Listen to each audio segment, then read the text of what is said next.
What's up guys, my name is Tom, welcome back to another video, and today we're here for the second episode of my F1 2021 career mode with Haas. If you guys haven't watched the previous episode, the first race at the Bahrain Grand Prix, banger of a race, I highly recommend to go check it out. But today we're going to focus at the Spanish Grand Prix. We have a lot of time before jumping into Barcelona, and you can see that we're already buying some upgrades. One from the chassis, which is a major one, and should be ready for the Baku Grand Prix, the Azerbaijan Grand Prix at Baku, I should say. This upgrade is going to be a weight reduction one, so it's going to make the car more nimble, and we're quite struggling when it comes to the chassis. We are the worst team and the second worst in the aero, which we're doing now. We bought another upgrade. You can see that we're going to have a season break. This is because we don't have Imola and Portimao still in this game. That's why there's a huge gap between Bahrain and Spain, and that's why we're going already into season break, which is quite weird to say because we're just in the second episode. So we're going to start the season break and we're going to be back at work. You can see now we're going to buy another upgrade, this time for the front downforce, and unfortunately it's not going to be ready for this weekend. But hopefully, if things go well,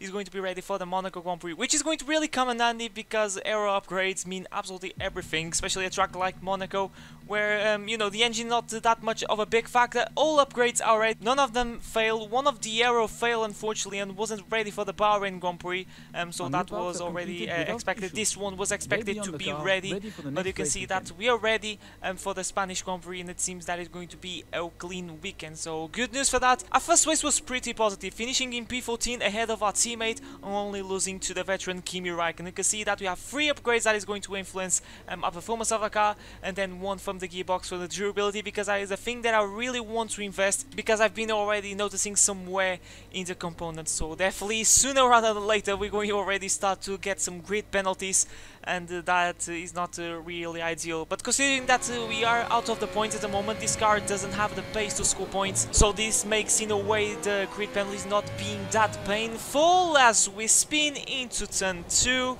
and we're around. That is a perfect executed circle, we can say.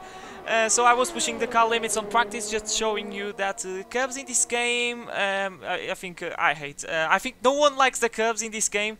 They are absolutely unforgiving auto spin curves, we can say, some F1 2020 vibes, let's say like that. But end of practice 2, we went 15 fastest ahead of our teammate, and now it's time for qualifying, and we'll see if we can carry the practice pace into Saturday, because pace has been really good in qualifying, seems promising, very far from the points, but the objectives at the moment in this career mode series, I would say maybe the first half of the season, it will depend on development of the car, is just beat Alfa Romeo and Williams and see what it could do. We're always going to take a chance to score points if the chance is there, but it's going to be really hard in these first races. But here we are in qualifying. This first lap is not going to be the best, just a bank as we go through the final chicane. I've been struggling a lot through the final couple of corners because you can't hit those curves, because that will set the car pretty badly. Open the DRS, and that is going to be 117.7 for the time being. We are the last of the guys that set a lap, but we skip a little bit for onto the session with 9 minutes to go, and we are in penultimate place, P19, and another spin. And some might call me Nikita Mazepin, because that is the second spin this weekend, this time in qualifying. I was trying to push the limits, try to see if I can gain some time, and it seems that I can touch that curb on the left-hander. And yeah, we were round and our lap was ruined. I think this was the same set that I did the first lap, because I want to use only 2 sets for a key 1, because you never know when you can get into key 2. It's a very unrealistic option, but you never know what can happen. But now we're going to join me for the final lap of the first qualifying session and see what we can do, gaining 1/10 of a second as we go through the long turn 3, so we can see that we're gaining buckets of time, 2/10 of a second. And now you need to be really patient, make sure to hit the throttle as early as you can, which is not easy at all when you have a car unstable like this one here. It was kind of good, maybe I could get a bit closer to the apex, and now we have to make sure that we don't spin the car. You can see that these curves, actually we managed to touch the curve and not spin the car, so I've managed to be a little bit more cautious, gaining a bit of more knowledge of the track as we go through camps. So it's very easy to you know, spin by hitting the outside curve, as now we hit the 100 brake marker as the checkered flag goes out. Make sure to hit the apex in the hairpin, which we do so. And now here's very easy to lose the back end in the first section of the second sector 3. And now here it seems that we're losing a bit of time, so this lap has not been the best. We're losing some time on sector 3, so it seems that lap is not there as we go through the chicane, and unfortunately we cut the corner, but out of nowhere we're gaining 3/10 of a second. So what I'm going to do here, to be a bit fair, I'm going to slow down a bit on the line. We lost 2/10 of a second, which I think is pretty fair. and that is going to be qualifying for us, and I think is not going to be enough to get us into Q2. We don't go, but Mick Schumacher goes P15. 15 fast, I should say, and gets into the second phase of qualifying, so good for him. Definitely he's on another league today. You can see that he out-qualified us by 0.7 of a second. That is a lot, but I don't know what happened. Racing practice was good, however it wasn't there during the race. But before jumping into the race, we have plenty of resource points, almost 2k to spend. These resource points we gained during the practice sessions, and I'm thinking in another upgrade for the rear downforce, and hopefully it's going to be ready for the Mountain Grand Prix. I decided to take a bit of a risk and rush that upgrade, so fingers crossed that works. And then another one is going to be for the chassis, a major one for a rate reduction for the engine cover, and hopefully it's going to be ready for the Azerbaijan Grand Prix. This time I decided to go a bit easy on this one and not rush it, because it's a major development and will be a big waste of resource points. So anyway, hopefully the race pace is going to be much better, and hopefully we can do something about it. I think the objective is a bit, like I said, Alfa Romeo, Williams and our teammate most importantly. So without further ado, let's go down to the track for the Spanish Grand Prix. The Spanish Grand Prix has been a permanent fixture on the Formula One calendar for over 30 years now, and for good reason. Do you remember Michael Schumacher's absolute dominance here in that rain-soaked Grand Prix in 1996? That day he took his first ever victory for Ferrari, and we've had many more iconic moments since. It's a sellout crowd of 140,000 here today as we await lights out for the 730-metre sprint down to turn 1 of this 2.9-mile racetrack. Overtaking is challenging through these 16 corners, but there's still a lot of high-speed excitement to be found, including the flat-out turn 3 and the terrifying blind right of turn 9. And as always, a man with plenty of racing experience joins me in the commentary box. Today it's Anthony Davidson. Tell me, Ant, you're no stranger to surviving the melee of turn 1, so how do you keep out of trouble when there's so much going on around you? There are three main things to worry about there, Crofty: positioning, awareness and discipline. First, you have to put your car in a bit of space and make sure you have room to react to what the others are doing. Then you have to watch your mirrors and listen to the sounds around you to get a sense of where everyone is. And finally, just don't get too greedy. Just because a gap exists doesn't always mean you should go for it. With the race minutes away from starting, here's what today's grid rundown looks like. Lewis Hamilton lines up on pole position, edging out Max Verstappen, who'll start from P2. Moving on to the rest of the grid, we have Bottas, Perez, Charles Leclerc and Norris, Sainz, Vettel, Stroll and Pierre Gasly, Fernando Alonso, Tsunoda, Esteban Ocon and Mick Schumacher, Raikkonen, Giovinazzi, Daniel Ricciardo, they've taken a grid penalty, and George Russell, Thomas and Nicholas Latifi. And with preparations almost complete, let's head down to the track. And so here we are on the track, ready to start of the Spanish Grand Prix, starting in P19, so definitely not the best qualifying like I said, but hopefully we can do something in the race. You never know what can happen, but strategy wise is going to be a one-stop. We're going to start on the mediums and then switch to the hards. This is very important because all the guys that are going to start outside of the top 10 are going with the one-stop, with the exception of Valtteri Bottas and Sergio Perez. These guys are going with the one-stop, and from my experience in the F1 games, the one-stop is pretty powerful around here, so hopefully we can, who knows, maybe challenge some guys in the midfield. Daniel Ricciardo is starting outside of the top 10, however he doesn't soft because he had a grid penalty, so it's going to be a hard afternoon for Tiozzi in the McLaren. But here we go, ready to the start of the Spanish Grand Prix. 5 red lights, 33 laps ahead of us at the circuit of Barcelona, and it's lights out and away we go. Great start already, overtaking Nicola Latifi and maybe Antonio Giovinazzi. Side by side we go with the Italian, and Ricciardo seems that he's had a very good start as he's in the sandwich between Raikkonen and Schumacher. Schumacher sends one down inside of Raikkonen, and we're now on the threat from Giovinazzi. That is now is going on the inside. We're going to try to hold this around the inside as we go through the long right-hander of turn 3, and we maintain this position. And if I'm not wrong, we are up into P16 as Ricciardo goes round the outside of the Alfa Romeo. Is not being the best start of Daniel Ricciardo, let's be honest, as now he's still going at it with the Alfa Romeo. Try to take a look around the outside of Raikkonen, but that doesn't work, and that invites Antonio Giovinazzi to go side by side with me. And here here we go. This can get a little bit nasty. Let's try to give a little bit of space, a little bit of respect, because this is still lap 1 and I don't want to crash with anyone, especially at these early stages of the season now, so we have a very shaky back end as we go through camps. Giovinazzi going to try something, go up the inside, maybe no, but we're going to try to go run outside of Kimi Räikkönen, but unfortunately we don't have enough legs to make that move. But you can see that at least in this first lap it seems that we have the pace. That would be a marvelous overtake if we managed to pull that through, but it wasn't today and we leave the fight for another day. But good start, decent start.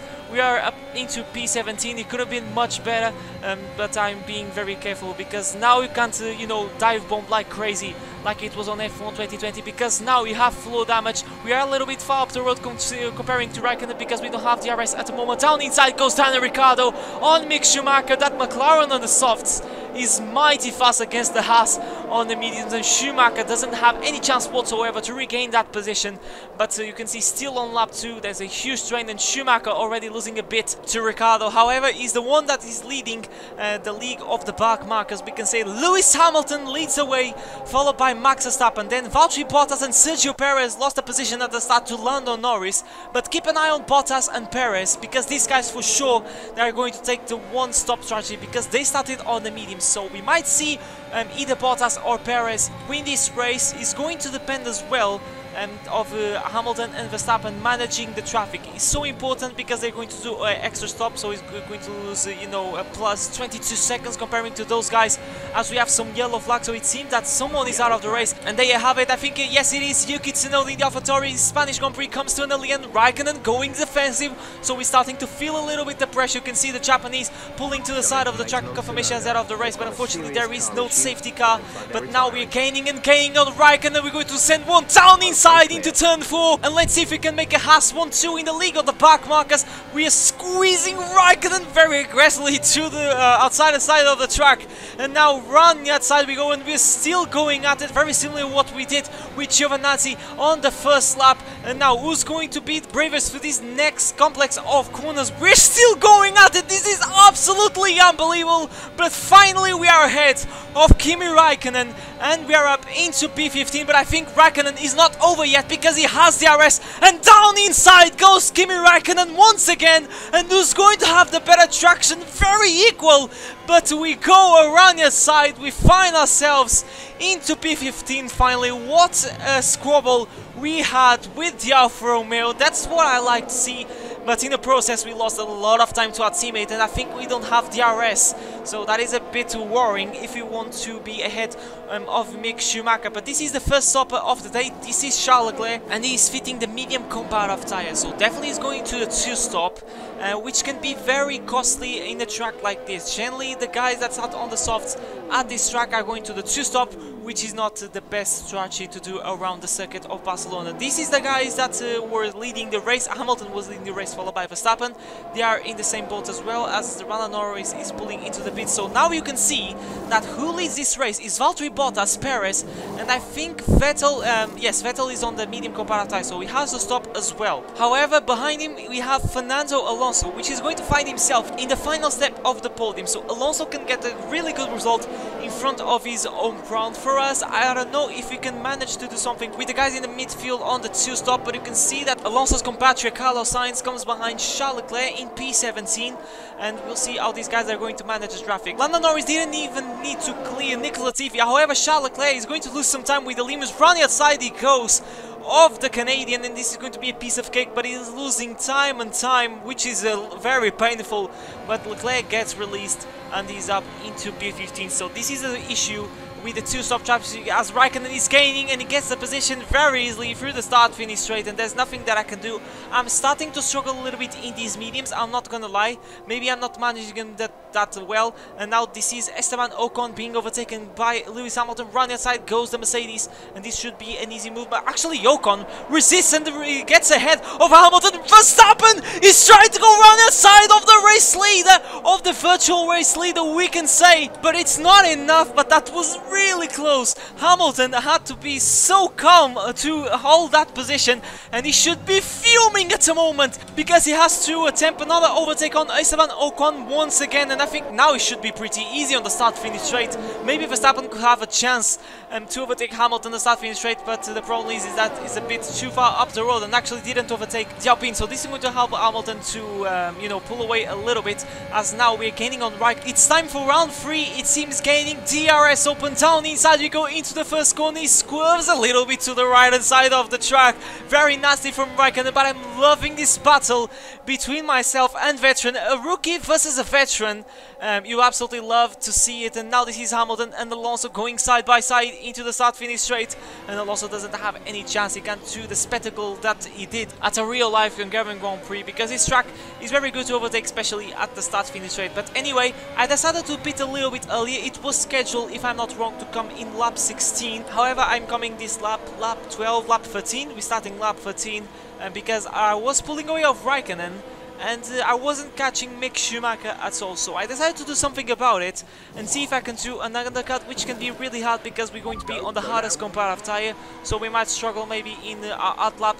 So we'll see what we can do, because we don't have nothing to lose. We're outside of the points. Of course, that I want to finish ahead of Raikkonen, but at the end of the day it's going to mean 0 points, so it doesn't matter anyway, let's say like that. Who knows, maybe a safety car can come in handy. Actually, it won't come in handy with me because I already made my stop. If it comes out during those guys stop, we're going to be in dead last in this Grand Prix probably. But this is Valtteri Bottas making his one and only stop of the afternoon, as well for Sergio Perez, so they are in the same boat. They're going to fit the hardest comparative tire, so now it's going to be really interesting to see where Bottas is going to come out. So definitely he's behind Hamilton. However, Hamilton needs to pit once again, and he's definitely going to be behind his teammate, as Verstappen is only overtaking Alonso now, and he is behind Valtteri Bottas. And Verstappen, remember, Verstappen needs to pit once again, so Mercedes is playing this pretty nicely, because at the moment it would be maybe a Mercedes 1-2. It will depend where Perez is going to find himself once Hamilton pits, but Mercedes is looking very good this afternoon. It's looking very good for Mercedes, I want to say, so apologies for that. But now this is Mick Schumacher pitting on lap 16. And we can see on the top right hand corner, this is in real time to see how far we're going to be from Mick Schumacher. It seems that we're going to be behind, yes, definitely going to be behind Schumacher. And it seems that unfortunately we have even more distance than we were pitting a few laps before to our teammates. So the undercut didn't work, unfortunately, and we skip a bit forward onto lap 18. And I'm starting to struggle. I'm not feeling very well in these hard comparative tires, and Kimi Raikkonen, I think, is back for more, 3/10 of a second away from me, and he's gaining and down inside goes into the hairpin, and this should be an easy move for Raikkonen. I'm trying, but look at the pace difference that we have. I don't have any chance to challenge the Alfa Romeo, and basically I'm a sitting duck. I can't do anything. I'm going to try to keep Raikkonen and try to regain this position on the start finish straight thanks to the help of the DRS. So our exit through the chicane is going to be important. And I managed to ruin everything already, 0.8 of a second away from the Finn. And I think this is not going to do anything. Look at the distance. So unfortunately that chicane absolutely killed our chances to get back P15, as now Hamilton is pitting. So this is the moment of truth. We're going to see where Hamilton is going to join. Valtteri Bottas already taking the lead of the Grand Prix, so I think Bottas is almost safe to get you know, the win of the Spanish Grand Prix. Verstappen is pulling into the pits as well. He's going to find himself behind his teammates. It's going to be really interesting to see if he's going to find himself behind the likes of Lando Norris and Sebastian Vettel. There he is, Lewis Hamilton exiting the pits, and Perez at the moment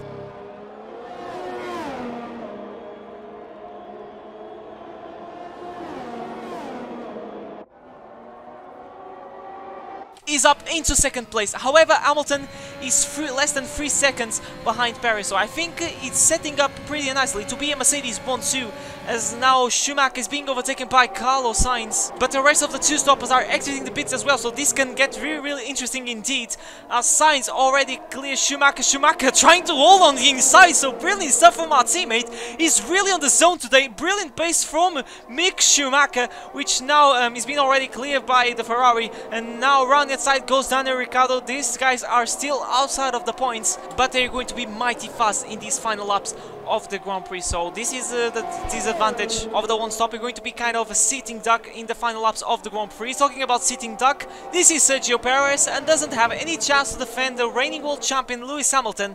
That gets up into second place, which makes a Mercedes 1-2 at the Spanish Grand Prix. So things are going really well for Mercedes, as now we're gaining on Kimi Räikkönen as we have some yellow flags. So it seems that someone is out of the race, and it seems that we are not very far from Räikkönen. So it seems, but Bottas is out of the race! The race leader! It happened in the Bahrain Grand Prix with Lewis Hamilton, and he was leading the race as well. And this time, Mercedes being cursed once again by the reliability. There he is. Oh, this is so painful to watch. So unfortunate for Bottas. He did nothing wrong. And there you have it. Hamilton takes the lead of the Spanish Grand Prix with 6 laps to go, followed by Sergio Perez, and then Max Verstappen. That is going to take the final step of the podium, but so unfortunate for Bottas. The championship leader is out. He's out of the Spanish Grand Prix, and he's going to be Lewis Hamilton probably leading this race, penultimate lap, but it's going to be our last lap now for us, because we're being lapped by Lewis Hamilton. This is kind of embarrassing to be lapped in a 50% race, but it is what it is. We are in the Haas. What do you expect? The pace wasn't there to challenge our teammate and Kimi Räikkönen, and he's going to be P15, but Lewis Hamilton is going to win the Spanish Grand Prix, and he's going to be gifted not the championship lead, but he's going to be around P3, P4, and I think he's going to be leading another championship. Actually, it's Max Verstappen without winning a single race. But there you have it. We're going through the final couple of corners, and we're going to take P15 in the Spanish Grand Prix. A little bit disappointed. The pace wasn't there, basically. I don't know what happened, but this is the final lap for these guys, Mick Schumacher and Kimi Räikkönen. And Räikkönen is looking mighty fast, and down inside he goes of our teammate. This is a battle for P13 in the Spanish Grand Prix on the last lap. Schumacher trying to hold around his side, but Räikkönen has loads of pace at the moment, and who's going to be the biggest winner? They're going neck to neck, but what happened? We need to know. The race is over, and this means that the replay is over as well. Look, they are side by side literally, and the replay just ended there. Are you kidding? Thank you so much, Codemasters. We missed an absolutely battle between these two, and we'll never know who's going to get P13. We're going to know the race results, but we won't know what happened. The Mercedes team pulled out a fantastic performance today. They should be proud. Anthony Davidson, a resounding victory today. What set them apart from the rest? Well, I think it was clear what the main contributing factor out on the track was today: speed. I know it sounds like an obvious thing to say, Crofty, but fast cars win races, and we saw that today with our winner. So after a magnificent race, we can now see the drivers making their way to the podium. Once again, it's the Silver Arrows who take top spot. A well-earned victory for Mercedes.